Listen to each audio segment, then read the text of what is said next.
پاکستان بیا څنګه ولې ورخطا شو؟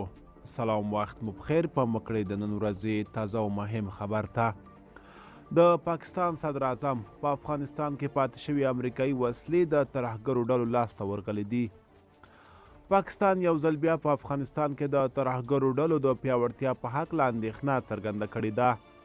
د پاکستان د موقت حکومت صدر اعظم انور الحق کاکړ ادعا کړې چې له افغانستان د امریکا له وتلو وروسته په دغه هیواد کې پاتې شوي پوځي تجهیزات د ترهګرو ډلو د مجهز کېدو لامل ګرځېدلي. ښاغلي کاکړ د پنجشنبې په ورځ په یوه خبري کنفرانس کې خبریالانو ته وویل چې د ترهګرو ډلو د پیاوړتیا او تجهیزاتو د پاکستان په ګډون د سیمې هیوادونو ته لوی ګواښ دی. د طالبان حکومت بیا دغه ادعاوې تل ردوي.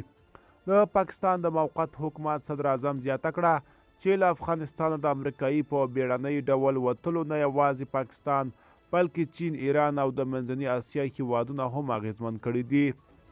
نوموړي وویل دا تجهیزات د ترهګرو جنګي وړتیا یو څه زیاتوي. که دوی پخوا زما په کوم سرتېري د برید هڅه کوله نو د هغوی جنګي او د وژلو وړتیا ډیره محدوده وه. اوس د دې اضافه شوي تجهیزاتو سره که چیرې یوه ګوټه حرکت وکړي نو دوی کولی شي په نښه یې کړي. دا نوې انرژي نه یو تجهیزات دي. د طالبانو حکومت ویان ذبیح الله مجاهد په دې اړه د ازادي راډیو پوښتنې ځواب نه کړي، خو له دې مخکې دا ډول ادعاوې رد کړي او ویلي دي چې پاتې ټول پوځي تجهیزات د طالبان حکومت په سلاکوټونو کې ساتل کیږي. مخکې له دې هم د افغانستان په تور بازار کې د امریکایي وسلو او تجهیزاتو د پیر او پلور راپورونه خپاره شوي، خو طالبانو رد کړي دي.